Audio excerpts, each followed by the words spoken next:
Benimaclet era un poble, i com a poble la gent se coneixia. La gent eixia al carrer, sobretot quan feia més calor, en les caires a la porta de casa. Jo anava caminant i anava saludant a tot el món, perquè es coneixien tots. A més, la gent així, que dia, me'n vaig a València. La consciència de ser de la ciutat, no, això ha sigut posteriorment la gent que ha vingut, però els de Benimaclet, de Soca, diuen anar a València, perquè ells se consideren com a una cosa fora, i en realitat la veritat és que fins al 1972 era una pedania, com és el Saler o Masarrojos, per exemple.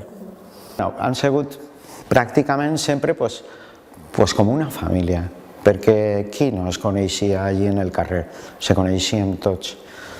Encara que n'hi havia prou vivendes, però era tota una família. Per exemple, els Català, Mario Català, teníem veïns, érem molt amics també dels meus pares i tal, i nosaltres, com teníem planta baixa, a vegades quedàvem d'acord i dient, escolta, Pilarín, que era ma mare, farem una paella allí en el teu corralet, perquè la meva planta baixa tenia corral, i venies els diumenges i fèiem allí una paelleta, i se ho passaven tots de categoria.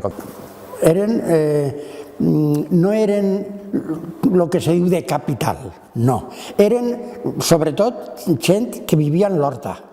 Els que jo tenia eren gent que vivia en l'horta. A més, jo estava en l'horta, no és com els altres que estaven al principi del carrer Emilio Baró, no, jo estava al final i va ser precisament, mira si és que a mi no me faltava ni creïlles, ni cebes, el que donava el terreno no me faltava mai perquè els pares dels xiquets obsequiaven de les coses que tenien en casa.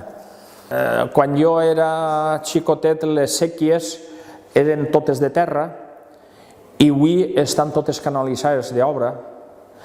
Nosaltres, desgraciadament o afortunadament, se les han fet nosaltres, és que les han fet ara últims, la séquia els ha pagat la meitat, han tingut més sort que nosaltres se precipitàrem perquè volien tindre un més curiós i asseat i tal, i s'esferem. La majoria de la meva zona, d'ací d'on visc jo, se les han fet tots nosaltres.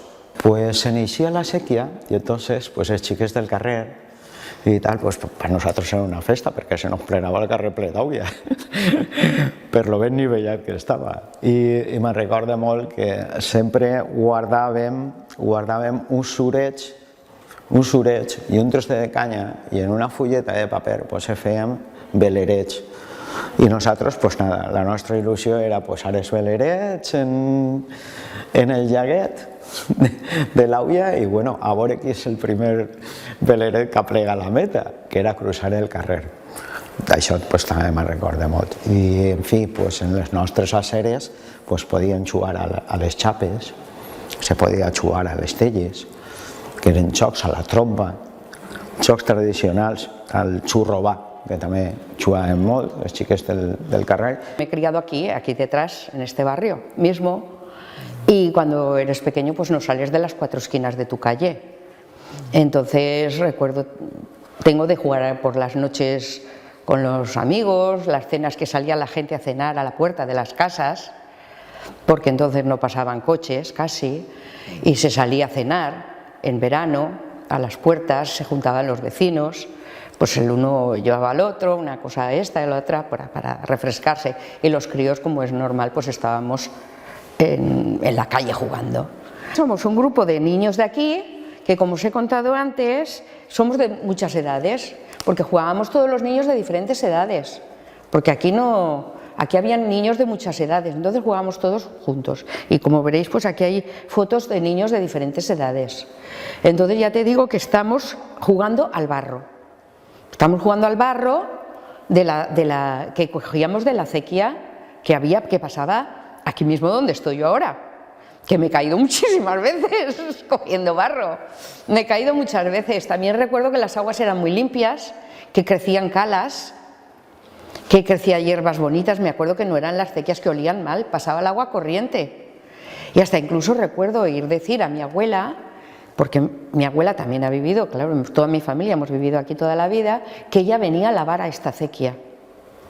Antiguamente, el agua pasaba tan clareta que anava a llevar a la sequía. Y yo aún recuerdo el agua pasar muy clara en la acequia.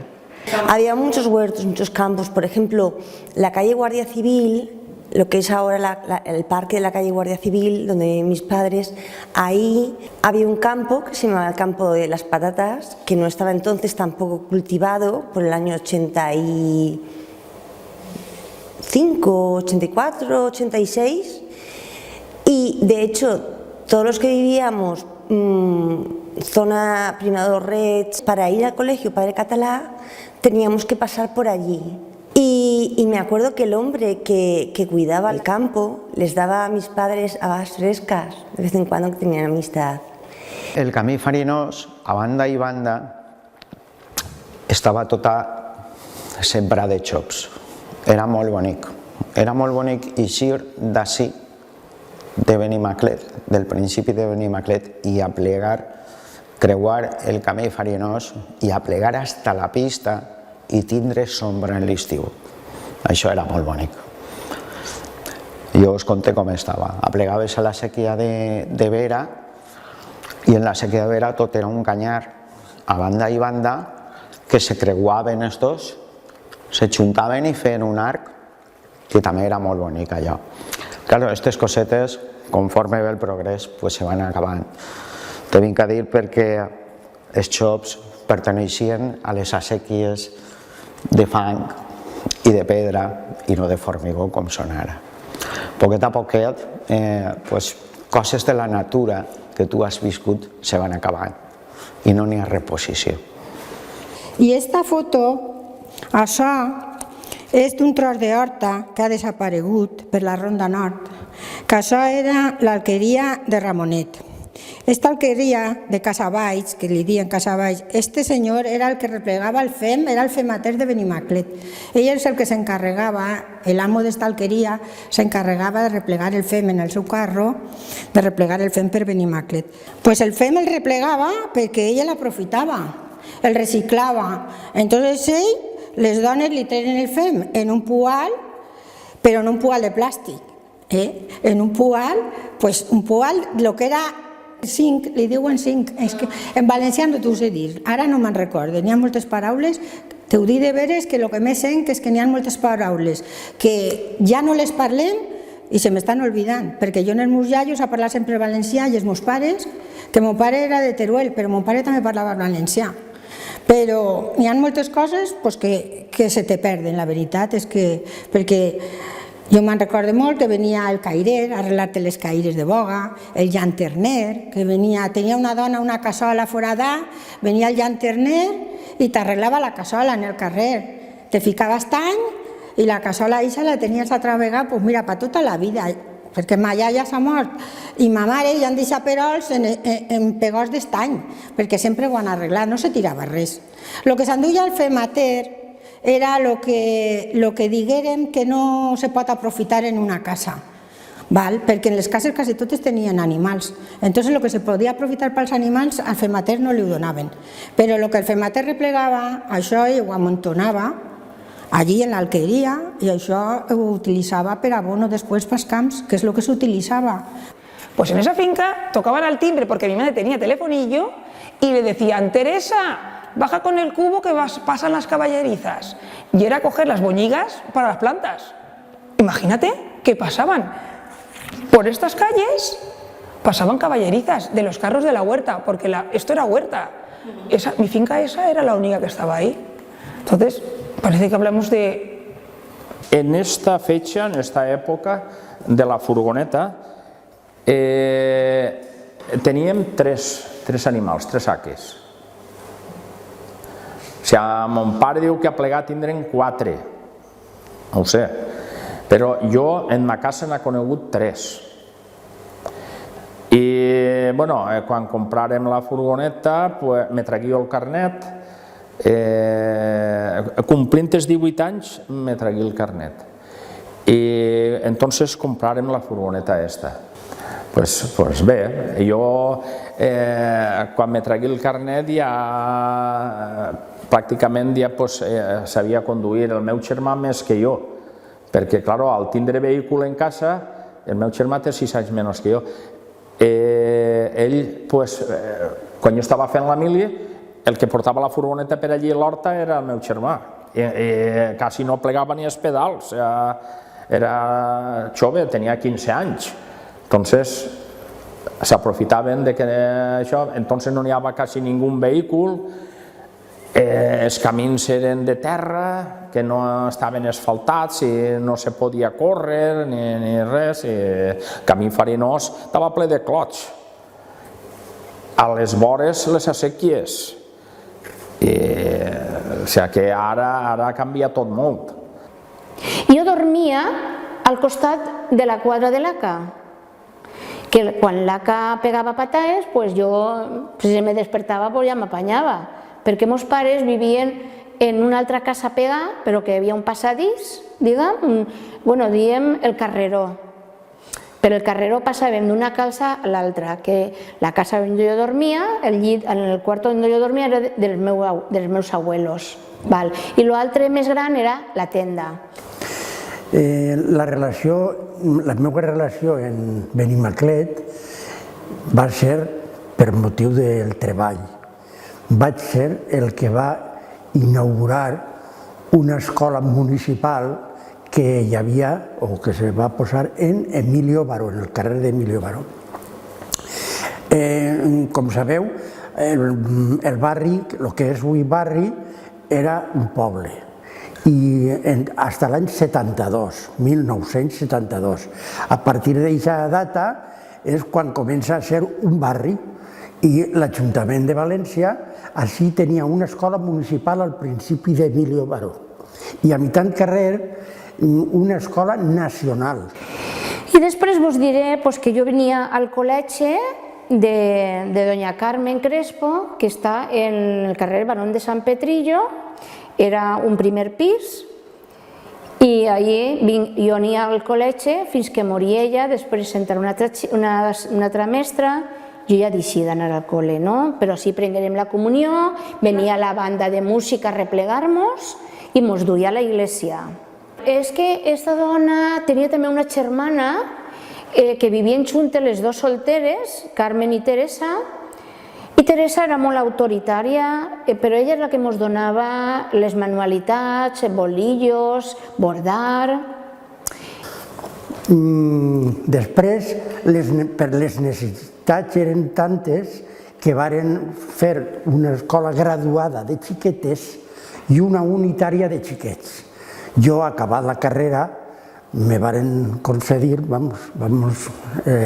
la plaça interinament de l'escola unitària. I aquesta escola estava en el carrer d'Emilio Baró, era l'última casa d'un carrer Emilio Baró, que no és com ara, que era la meitat de lo que era, de lo que és ara. I era una planta baixa que no tenia ni tan sols pati de recreo, ni interior ni exterior. I eixíem a jugar al camp que el teníem davant, quan no estava sembrat de creïlles o de xufes. Jo soc molt amant de l'escola activa, llavors totes les setmanes trauia els xiquets al camp i unes voltes anàvem a fer una col·lecció de fulles, de brosses o d'arbres, en fi. Altres voltes aplegàvem fins a l'ermita de Vera, on hi havia un molí i allí hi havia molta gent, portàvem uns papers i els crios pintaven tot allò, en fi. Allò era un canyar, el que és actualment el Politècnic. Tot allò era un canyar que per cert també hi havia una escola unitària, perquè el curiós és que els xiquets diuen me'n vaig a escola, les xiquetes no, les xiquetes diuen me'n vaig a costura, perquè un dia a la setmana feien costura, cosien o el que fora, i al final del curs feien una exposició de lo que havien fet durant tot l'any. Clar, nosaltres també aportàvem la col·lecció de fulles que havien fet o les pintures que havien fet els xiquets. Clar, perquè l'escola era segregada per sexes. Sí, total. Jo tenia xiquets, unitària vol dir que tenia des dels 6 anys fins als 12. I les xiquetes no, les xiquetes per necessitats o per lo que fora tenien una de pàrvuls i 3, crec recordar, una graduada, 3 classes. Jo moltes vegades, als 8 anys o 9, potser aplegava l'escola a casa i ma mare me deia ton pare diu que segués 4 garbes d'herba i me n'anava a segar en 8 o 9 anys i així als 12 anys ja me tragueren d'escola i ja no n'hi més. Anava a ratos on podia, a alguna escola, això per aprendre alguna cosa. Tots tenien xiquets de la mateixa edat. Bueno, doncs s'ho passàvem de fàbula, fenomenal. No teníem grans lujos, però sí teníem molta bondat i molta humilitat i molta unitat, que és el que pràcticament avui a lo millor falta, un poquet més d'unitat. I nada, també volia contar-vos en esta fotografia que sóc jo, està amb un tio Salvador i jo estic en el camí farinós en el qual també ha transcendut una part molt profunda de la meva infància i nosaltres teníem allí una vaquería. Por ejemplo, esta primera foto es de la calle Masquefa, cuando era todo peatonal. ¿Vale? Esa del medio soy yo pequeñita, y mi madre y mi tía. Y esta foto es muy importante que la enseñe porque es la misma calle Francisco Martínez, es la única finca que había en esta calle y es la esquina donde plantan la falla Els Juvenils. Y es muy importante esta calle porque delante de esa única finca había una acequia, había una higuera, una barraca, y ahí nos juntábamos todos los jovencillos de mi edad, de esa edad, a jugar. De hecho, en el solar donde nos encontramos, que es el de Francisco Martínez, esto era un solar enorme y aquí bajábamos a jugar a la bicicleta. Pues esto fue una falla que se plantó en donde está hoy en día la de los juveniles, pero que se plantaba en la calle La Rambla. Esto fue una comisión que formó un tío mío, que luego se hizo una comisión grande. Y claro, yo al ser de la familia y eso, pues mi tío, la chiqueta se tiene que vestir, me hicieron fallerita, claro.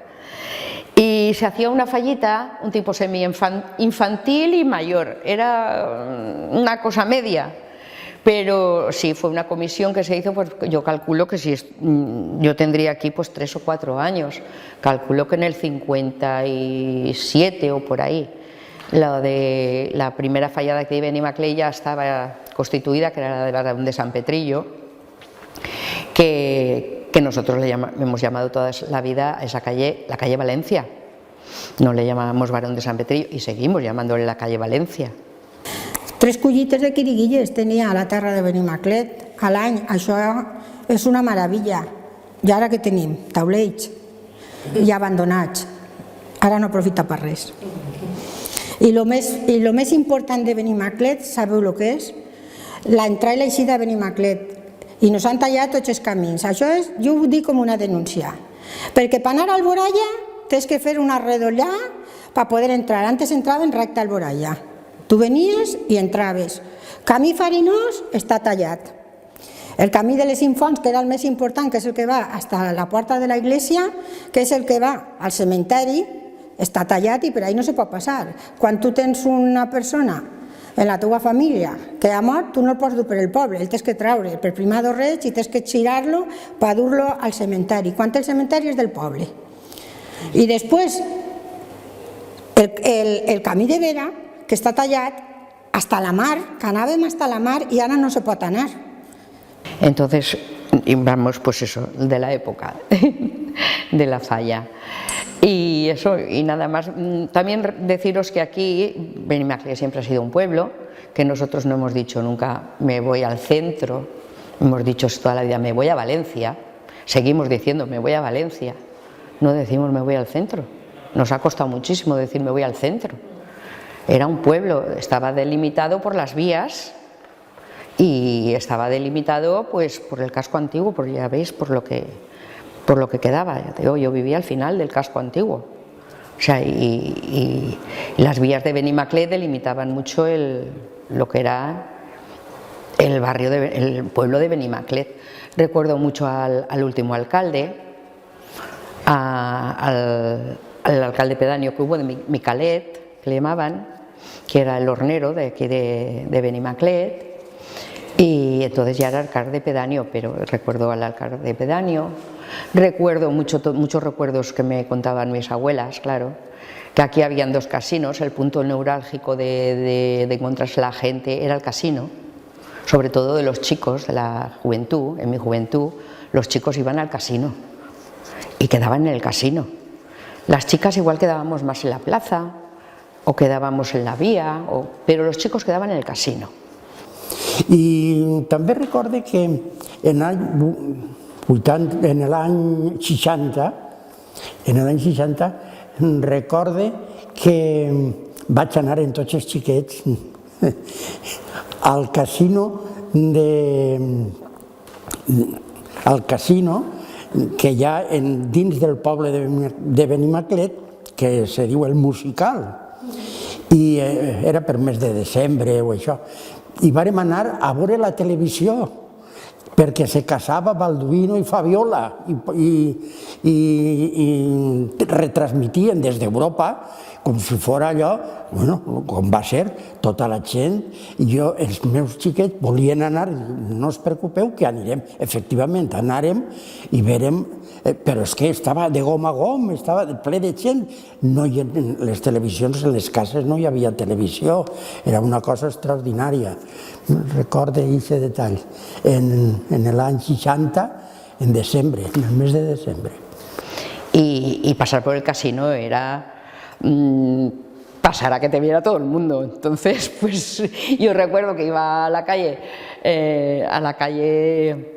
por allá por la vía Don Jesús, a una academia, y iba al colegio y mi camino tenía que pasar por el casino. En la calle Peris Mencheta estaba la academia y yo daba un rodeo por no pasar por el casino, porque me daba muchísima vergüenza, porque siempre habían muchos chicos mirando.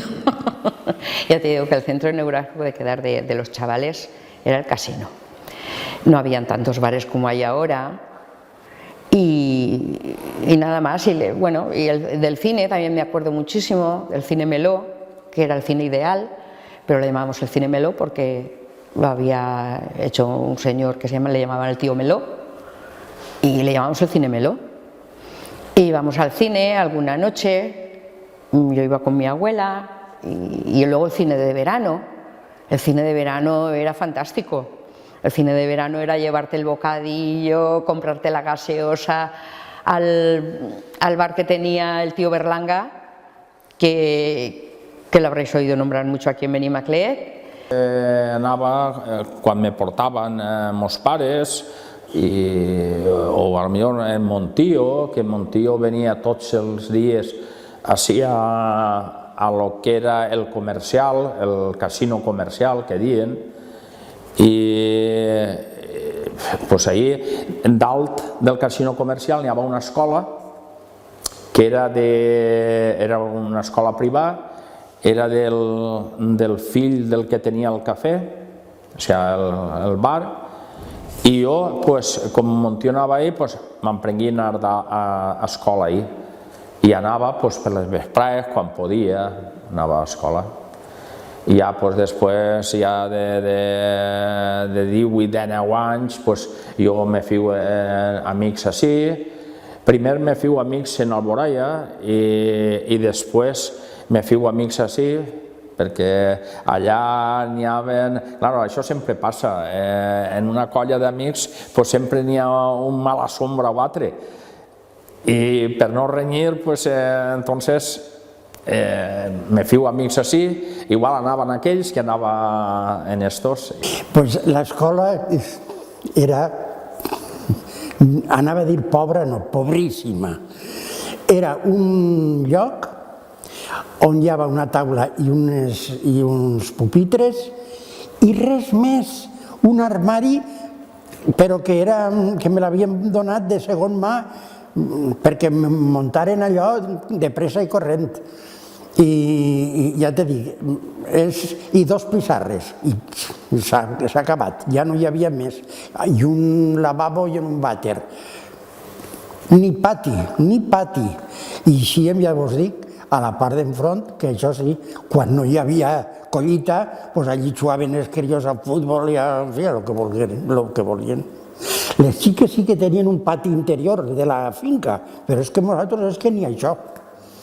En fi, hi havia que suplir i, a més, jo soc, ja et dic, molt amant de que els crios isquen fora del context. No és la cosa de memòria, no. Eixir en contacte en la natura, que es lo que tienen al voltant. Cuando veníamos del cole, que siempre nos hacían o mantequilla con azúcar o la nocilla de 3 colores, sí, hacíamos ese tipo de comidas, que todos comíamos lo mismo, pues simplemente dejabas la cartera y te ibas a la calle. Nuestros padres no se preocupaban de los deberes, ni se preocupaban de nada. Creo que porque eran emigrantes que venían de pueblos, de montañas y no conocían la vida de ciudad. Entonces nos pasábamos el día en la calle, porque en la calle no había ningún peligro. De hecho no lo había. Pero cuando éramos pequeños, cuando éramos de esta edad, bajábamos todos a jugar libremente. Igual, me bajo a la calle, ya está, te bajabas a la calle y no te preguntaba tu madre con quién vas, con quién no vas. Vamos ahora. Claro, yo conozco a todos los papás de los hijos de todos esos romances. Ni se hacían cumpleaños, que te invitan a los cumpleaños, a las bolas, no, nada de eso. Vamos, que no tengo fotos de cumpleaños. Nosaltres fèiem reunions en les cases, teníem tocadisco, ficàvem el tocadisco, anàvem a ballar i això s'ho passava molt bé. Però nosaltres el punt de reunió era, no sé si haureu sentit dir, el Casino Falange, així en Benimaclet, el Casino Falange, sabeu on estava? No? Bueno, doncs on està el musical i el Banc València, l'altre cantó, que ara està a Caixamar. Això era el Falange, això era del retorn. Dalt n'hi havia una escola i nosaltres baix estava el casino, hi havia un trinquet ahí, o sigui, un frontó, n'hi havia diverses coses, i ahí era el punt de reunió nostre. I ahí s'ajuntàvem els dissabtes i anem a cantar a les que han fet enguany Pasqua, anem a cantar-los. I allà que s'anàvem per l'horta a les 2 o les 3 del matí, no fem mal a ningú, perquè nosaltres la festa se la fem nosaltres. I, bueno, potser eixien els pares de les xicones, eixien, ai, fills, no tenim coques, no estem en festes si no tenim coques. I això, no, tranquil·la, que nosaltres la festa se la fem nosaltres, i això. O sigui, això era la divertició que nosaltres teníem, fins que ja m'emprengueren a ficar-se a festejar, i jo vaig ser dels últims. Me'n recordo molt bé això d'anar amb ma mare o anar amb ma tia i tal, a passar allí i comprar. Xica Pepica, dona unes carabassetes, posa'm uns pimentonets, posa'm la fruta del temps. Era molt bonic. Era entranyable. És una llàstima que s'hagi acabat el mercat de Benimaclet. Era molt bonic. Però, bueno, en fi, així, a poquet, transcendia la vida en un lloc emblemàtic com és Benimaclet. I Benimaclet, de ser un poble, passa a ser part de la capital, lo qual ana expandint-se a poc més. Hacíamos faroles con las tías, hacíamos farolitos y nos dedicábamos con una caña a pasear los faroles por todas las calles y íbamos cantando canciones de críos y de la época. Y de eso tengo muchos recuerdos de cuando era pequeñita. Y nada más, de luego los colegios, también en el colegio municipal, yo fui al colegio municipal, aquí también, éramos bastantes niñas, me acuerdo perfectamente del nombre de las maestras, doña Amparo, doña Rosita. Me acuerdo hasta de canciones que cantábamos cuando éramos pequeñitas y de muchas niñas que ya se ha perdido el contacto con ellas porque claro, ya vas haciéndote más mayor, pero sí cuando miras las fotos dices, esta era fulanita, esta menganita, te acuerdas todavía de los nombres de tus compañeras que están aquí.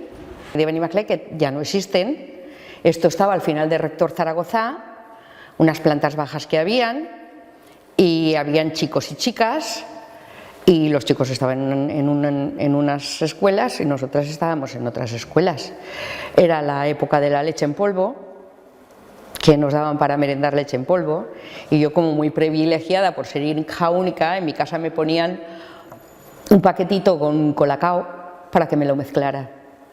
Y todas querían beber de mi leche porque nadie tenía colacao en aquella época, eso era una novedad. Que te estoy hablando de cuando íbamos a comprar a las tiendas de ultramarinos y comprábamos las galletas por piezas de las cajas de galletas, ¿no? Ibas y comprabas una caja entera, o sea, todo era al por menor y era así la vida. Era carrer Puigol, ara crec que es diu carrer Greses, crec, No, perquè ahir també hi havia una tenda que es deia la tenda de Greses, que jo anava a comprar, ahir hi havia arròs.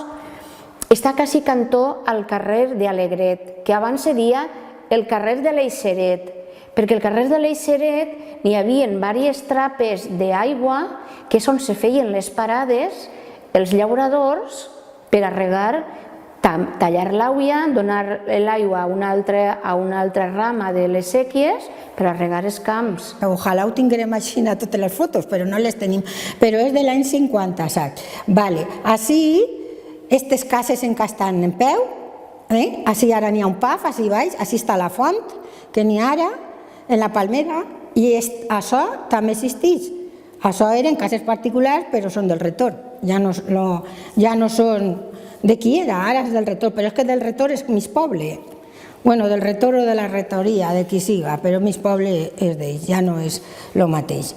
N'hi havia molta relació, tu te relacionaves molt amb tots els veïns, amb totes les veïnes, amb tota la gent que se coneixia a tot el món, perquè no n'hi havia...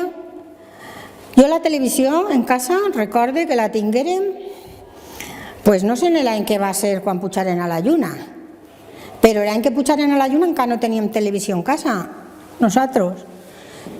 I te vull dir que la relació que n'hi havia era molt de carrer. Anaves a l'escola, venies de l'escola, també n'hi havia molts devers. Més bé que devers era pórtate bien, escríbelo 300 veces, me portaré bien en classe, que això ho hem escrit necessàries vegades. Has portat una espècie de programa de quan se feia, festes que col·laborava també la banda. Aleshores, així va ser una festivitat que n'hi hagueren unes atraccions i en aquestes atraccions, a part d'intervindre la banda, va actuar un senyor, que aquest senyor li deien Sansón, però era municipal d'ací de Benimaclet, que pot ser que ningú hagi anomenat aquesta persona, però era una persona molt agradable. El que passava que al ser tan grandot, i de fet li tragueren Sansón perquè no li deien Sansón, però causava respecte i la veritat és que l'ordre en Benimaclet se portava molt bé, o sigui que tot recte i tot molt bé, no com ara que cada uno va per sa banda. Pues esto es del bautizo de un primo hermano mío, de Paquito, que yo ya os he dicho que al ser hija única pues no habían muchos niños en la familia, porque eran solo 2 hermanos y no habían muchos niños. Entonces cuando vino mi primo pues fue un bebé muy esperado y yo tenía mucha ilusión. Entonces como no tenía edad yo no podía ser la padrina, lógicamente tendría que ser una persona más mayor. Pero entonces en aquella época pues estilaba ser la comaré. Y la comaré llevaba al niño a la iglesia. Y ya luego allí se lo daba a la padrina lo mantenía durante toda la ceremonia y a la salida ya lo llevaba la padrina. Pero esto es a la salida de la iglesia, lo recuerdo perfectamente, que yo me empeñé, que yo no soltaba al niño, yo no soltaba a Paquito, yo quería llevar a Paquito, y de hecho me emperré y me puse a llorar y quería llevar a Paquito y al final, claro, claudicaron y me dejaron llevar a mi primo. Fue un recuerdo muy bonito porque me acuerdo que fue un bautizo muy bonito, porque recuerdo los preparativos de preparar las peladillas en paquetitos, luego de los 50 céntimos que tenían un agujerito, recogimos durante todo el embarazo que tenía mi tía, recogimos y luego le pusimos una cintita por el agujerito y le hacíamos un lacito y era un bautizo muy rumboso, porque cogimos muchas monedas de aquellas y luego, pues ya te digo, las cintitas estaban adornaditas y luego pues tirábamos los céntimos. Y fue un bautizo pues muy rumboso y me acuerdo mucho de aquella época. Venía pues en el trenet. Entonces lo que es ahora el tranvía, había un trenet que eixia del pont de Madera, de València, perquè jo he nascut i he viscut en el barri del Carme. Doncs me venia bé, creuava el pont, agarrava el tren i en la primera parada, que era un apeadero de Benimaclet, ahí baixàvem tots els mestres de la zona que vivíem en València, baixàvem i cada un se n'anava al seu lloc i se quedaven ahí, és que continuaven per anar a la Carrasca i de més. Anys després me varen destinar a la Malvarrosa. Vaig seguir agarrant el mateix tren, el que passa que no parava, no baixava en Benimaclet, sinó que continuava i parava en la cadena. Era un propet de la Malvarrosa. Ahí se aprecia cómo está la huerta todavía por donde pasaba el trenet, del trenet que venía del Grau al Pont de Fusta, ¿sí? Con las casas antiguas y la huerta todavía de lo que es la actual Avenida Alfauir. Luego por aquí también teníamos cómo estaba a principios de los 90 el Emilio Baró, cómo estaban haciendo el metro con toda la infraestructura que llevaba en su momento. Aquí ya con la carretera quitada, ahí se ve cómo se va formando todo el arco que lleva antes de meter la calzada, ¿me comprende? Era un espai que era un espai de protecció front a aquells que veníem de comarques. Des que veníem de comarques, veníem que parlaven valencià, que ens relacionaven naturalment com a valencianoparlants, i arribaves un poc a la ciutat i la cosa era relativament incòmoda perquè a la ciutat ni el model de sociabilitat, ni les relacions, ni jugar al truc, ni beure casalla, ni coses d'aquestes, o beure burret que bevíem a des. Benimaclet era un espai on ens trobàvem moltíssima gent de comarques i tenia també una estructura urbana relacional molt semblant a molts dels pobles o de les ciutats. Jo venia de Gandia, de les ciutats d'on veníem nosaltres, i tenien algunes, o sigui, podies repetir alguns dels models que tenies al teu lloc d'origen, i per tant era un espai molt còmode i on estaves, era molt confortable, te senties acollit a Benimaclet en un espai que en principi donava, vindre a València donava certa por o certa prevenció, no? I vindre a estudiar a la universitat i tot això.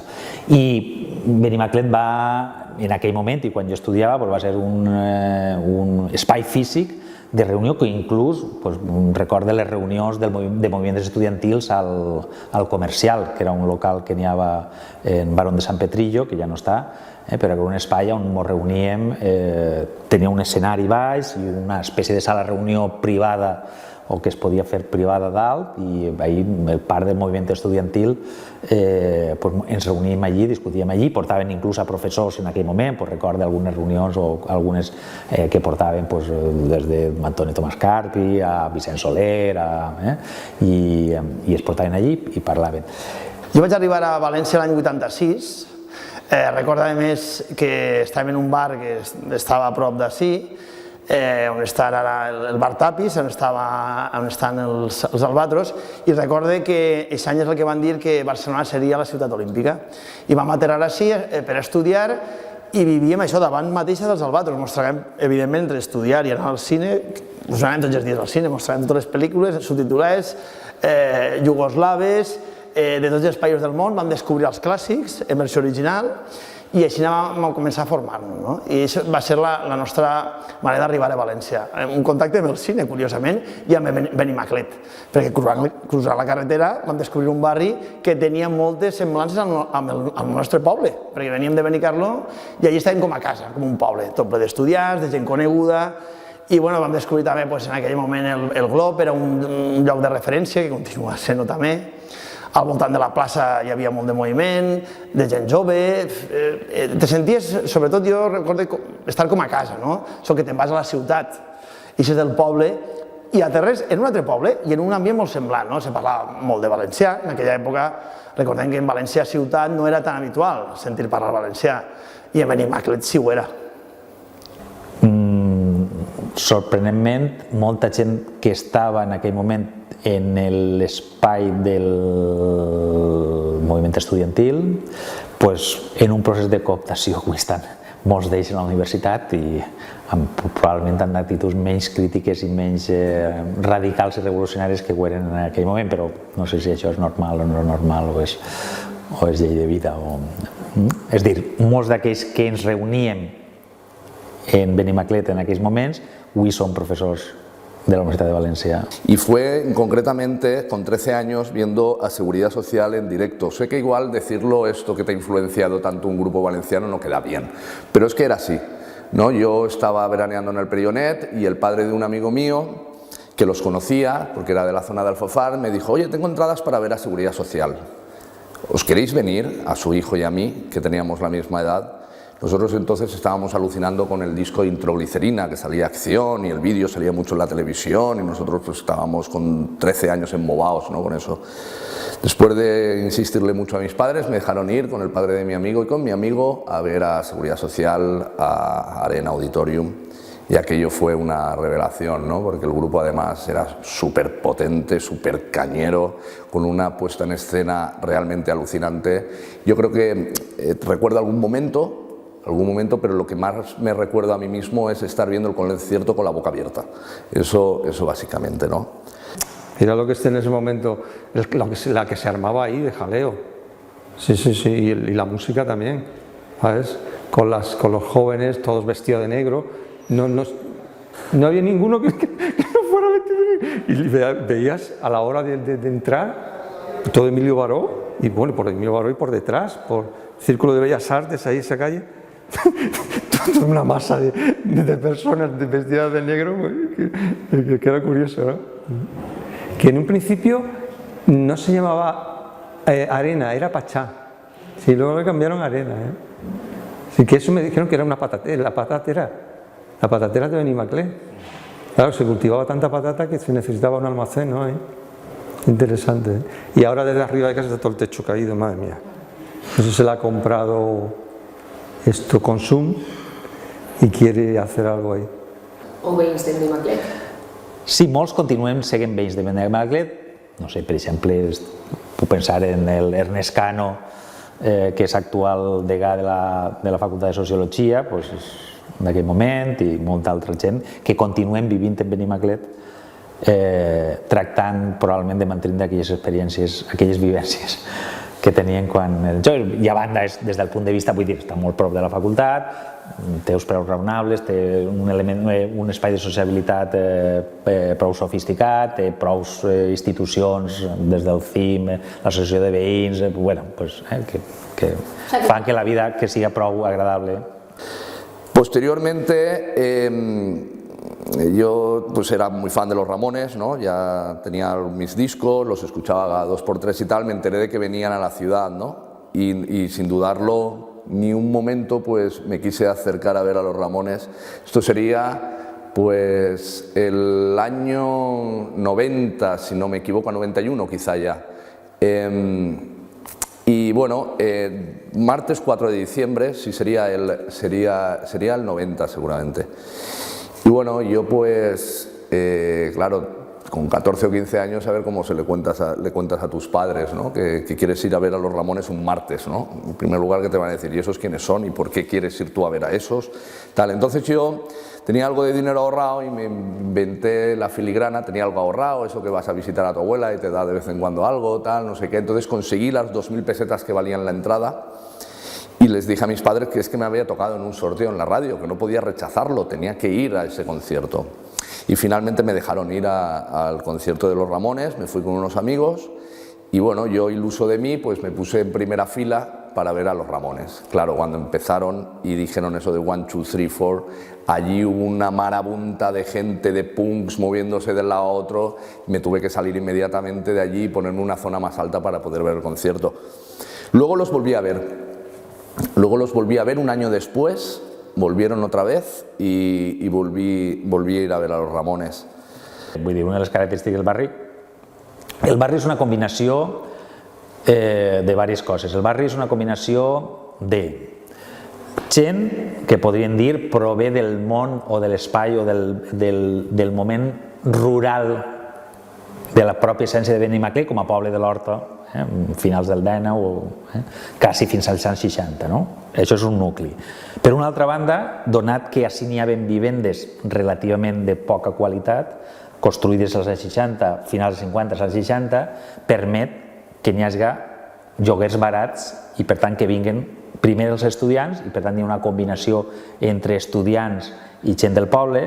Estos estudiants, quan consoliden les seues vides professionals, hi ha una part important que se queda a Benimaclet, canviant aquelles vivendes on estaven estudiant a unes vivendes en l'àmbit de l'expansió del barri des dels 70, per exemple la zona de la Guàrdia Civil, que ja eren vivendes un poc més també relativament barates, però en un poc més de qualitat. Després també part dels espais han sigut ocupats en l'onada de recent immigració per immigrants i per tant també li ha donat cert color al barri, ara menys per la retirada dels immigrants o alguns dels immigrants han retornat i entonces combina l'espai tradicional i per tant així se fan les processons de los santos abdonis en els Sants de la Pedra i això se fa al mateix temps que n'hi ha al costat, estan fentes del terra un àplec de no sé què, no sé quantos, al costat dels immigrants que fan també un carnestoltes d'Equador, una cosa d'estes. Això és el que li dona certa riquesa o certa viabilitat al barri, aquesta combinació d'elements distints. Després està molt prop de les universitats, que això també és important i això també explica per què gent que està connectada a les universitats viu així. En Benimaclet estaba el Mavis, la discoteca Mavis, que era también era la época de las discotecas, igual que la arena esta, 70-80, ¿no? La época fuerte de Valencia, de las discotecas. Y recuerdo que vino una vez Demi Rusos. Me interesó, bueno, y yo, en la época ya de decadencia de este hombre, ¿no? Y me acordaré toda la vida, digo, que quería yo ir a verlo, a la discoteca.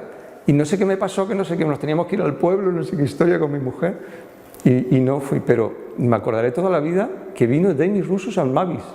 Sí, señor. Eso era a finales de los 70 o principios de los 80. Y el barrio tenía mala familia en aquella época. Les unitats del sistema educatiu del barri també han jugat un paper molt important en l'articulació de les relacions entre la gent i quan aquests professionals que eren estudiants se queden a viure així, es comencen a tindre els xiquets, s'impliquen molt en el sistema educatiu i això té un efecte també multiplicador. D'aquest sistema educatiu també enganxa en institucions tradicionals com les bandes o l'associació de veïns, etc. I hi ha una conjunció de circunstàncies que fa que tinga certa singularitat el barri. Yo soy andaluz. Mi padre trabajaba en Gibraltar. ¿Qué ocurre? Que cuando Franco cierra la frontera en el 69, le ofreció puestos de trabajo a casi todos por toda España, a los que no podían jubilar todavía, ¿no? Y entonces, ¿qué ocurre?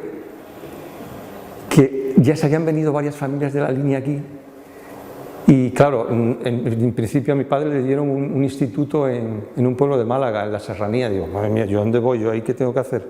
Yo ahí no tengo nada que hacer, ¿no? Y solicitó el cambio a Valencia y le dieron Valencia y nos vinimos a la Escuela de Arte y Oficios. Entonces, ¿qué ocurre? Que yo he estado relacionado más o menos con la zona esta por eso, por la Escuela de Arte y Oficios de ahí detrás de Viveros, que ahora es Escuela de Diseño, ¿no? Mi padre estava ahí de conserge. He recordat perquè jo estudiava periodisme i vaig fer també un curs de fotografia. Les fotografies les vaig prendre jo mateix dins del curs de fotografia, que fem les fotos i les revelàvem, evidentment, en aquella època era tot analògic.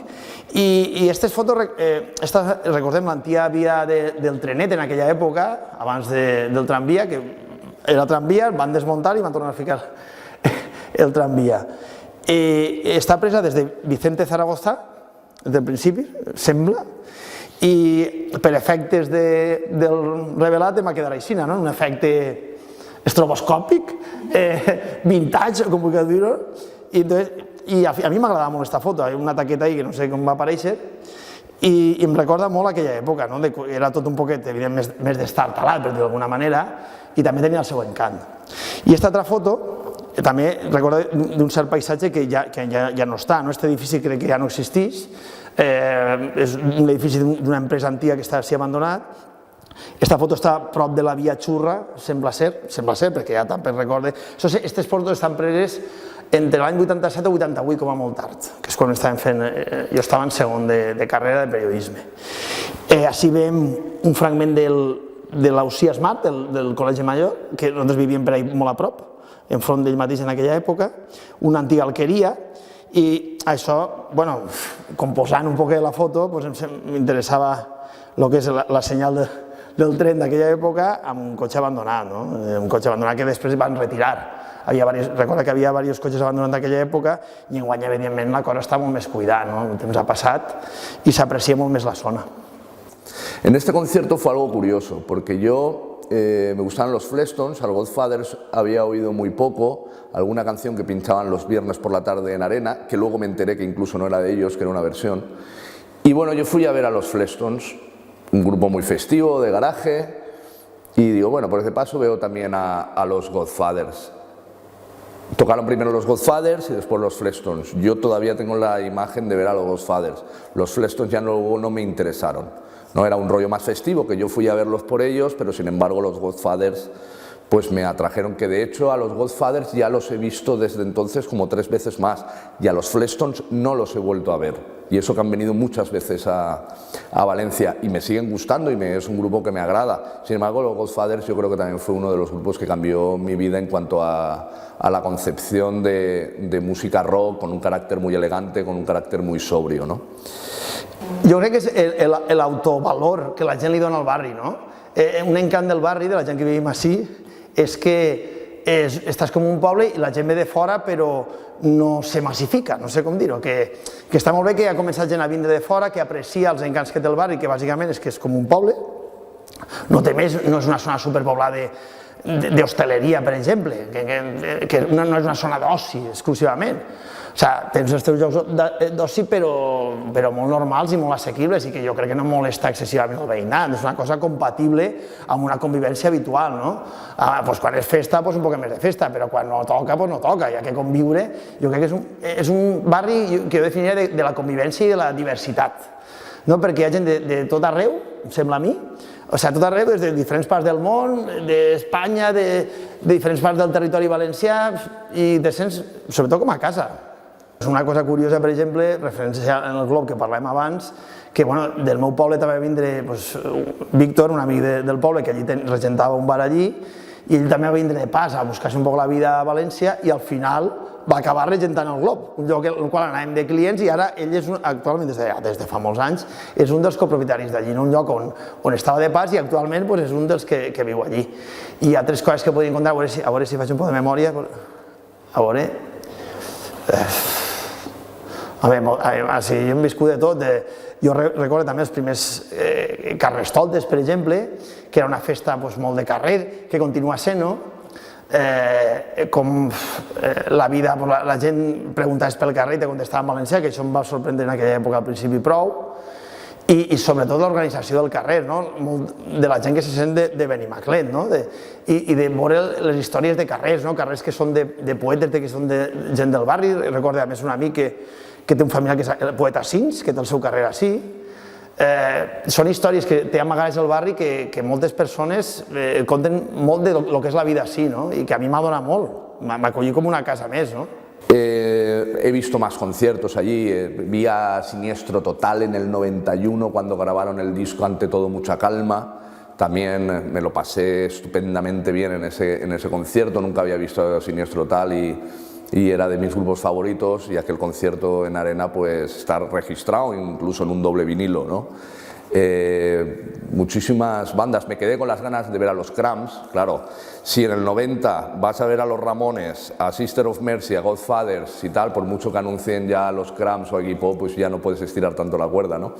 Pero bueno, yo creo que Arena fue importante para una generación. Para una generación anterior a la mía, que disfrutó de muchísimos conciertos, incluso cuando se llamaba Pachá, y posteriormente una generación posterior que íbamos a disfrutar como de los pocos sitios donde querían ir tus amigos con un carácter discotequero, pero al mismo tiempo hacían algún hincapié con el rock, ¿no? Y para un chaval de 13, 14 años que son sus primeras excursiones al mundo discotequero, pues, y que te gusta el rock, pues estar allí, que te pongan a los Ramones o te pongan a los Clash o te pongan a otros tantos grupos, yo creo que fue importante en ese momento.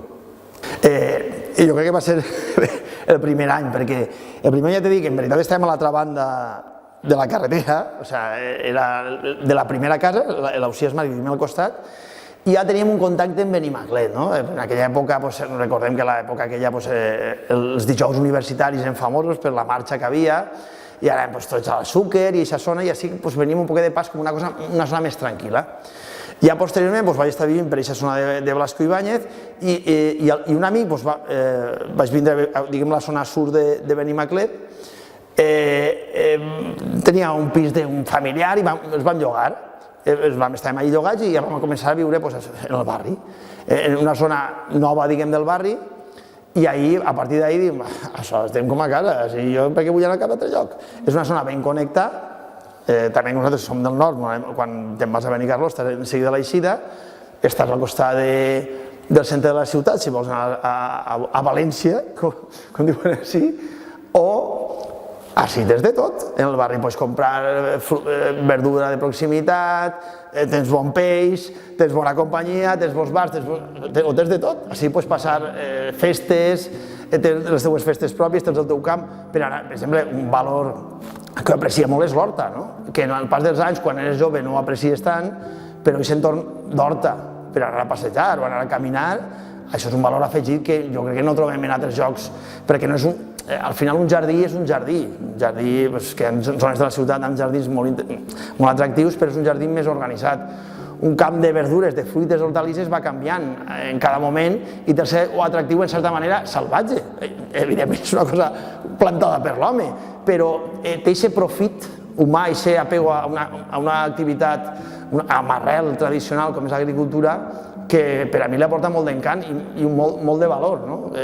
Passejar entre un camp de cebes jo crec que té més atractiu que per un jardí en tot el seu valor que puga tindre també, evidentment.